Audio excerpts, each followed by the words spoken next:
So I thought I'd do a video here and talk about earthing because I mentioned it previously that I do my morning walks barefoot. Why do I do that? Well, a lot of people call this earthing or grounding.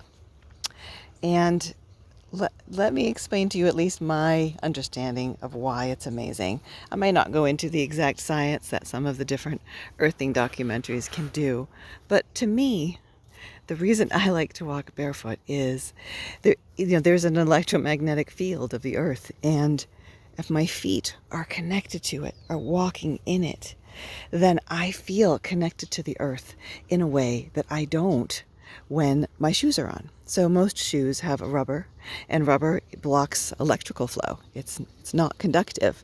And so we are disconnected from nature. Like when I've been out in nature and I've seen a wild animal, I immediately take off my shoes, and then I can get a lot closer to that animal than if I had shoes on, because I'm registering as a being connected to the earth and is not much of a threat. And I've sort of amazed some people I've been on hikes with of how close I can get to different moose and things like that, because they are, and even pet them or touch them, right? Because I'm one with them. When I am connected to the earth, I'm an earth being like the animals are. The animals aren't wearing shoes.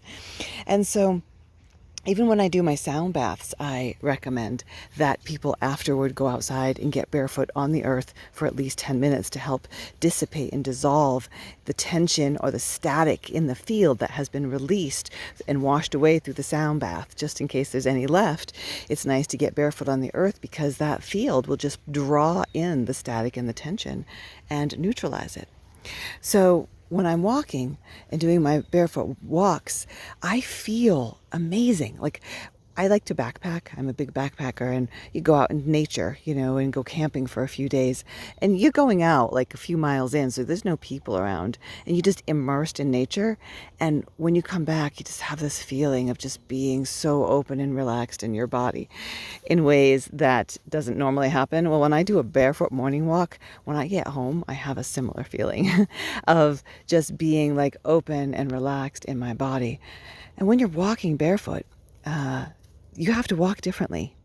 You walk slower, and you're not stepping with your heel like you normally do when you're just plowing around, because in case you hit a pokey thing or a rock or something like that, you don't want to slam your heel into the ground. You've got to be sensitive. You're kind of merging and being intimately connected to the earth. So you have to step with your whole foot at once. I end up sort of leading with the ball of my foot, and then it just maybe goes down a hair before, but usually it's both the front and the back of my foot landing at once. And so it's a different way of walking. It's more graceful, and it's like almost like the toes are leading a little bit. And so then you are just being sensitive. You're feeling the earth. You're connected to it. You have to pay attention. You can't just walk absent-mindedly and do something else, or look at the trees or anything. I mean, you can a little bit, but just depends where you're at. Like, here comes a patch that's all sand, right? So I know that I don't have to pay as a close attention, and I can look up and look at the river that I'm at and look around, because I'm at that spot. But still, you have to pay attention, and you have to be present with the earth that you are in. And it's a meditation, and this sort of repetitive, slow walking calms the mind. And so I end up having really great meditation walks and introspections and processing through things in a really graceful way.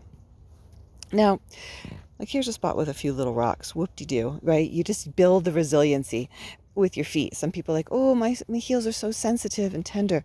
Well, yeah, you've got, like, they can build and become more calloused the more that you're walking barefoot.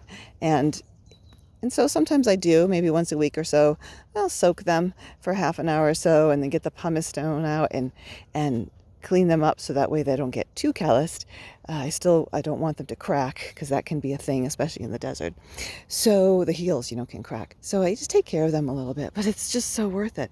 And so when you're walking barefoot, like, here's rocks, and you just kind of will walk over them. But if I end up with a patch, like if it's just this little patch that's coming up right here, that's in rocks, I'll just gently go over it.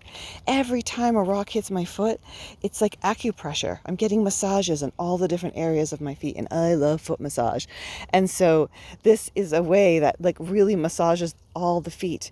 Even if you're not walking on rocks, you're still walking differently and massaging and twisting and turning your feet in different ways that just feels like a whole body massage.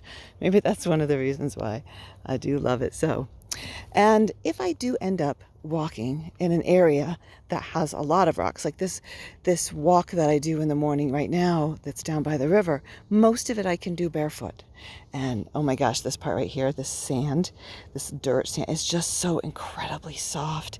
It feels so good on my toes.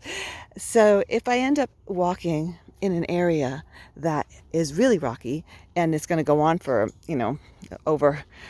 over 20 steps or something, I've got flip-flops in my back pocket. So this is one of my little tricks, is I wear a certain pair of pants that has back pockets big enough that I can put a flip-flop in the back of each pocket.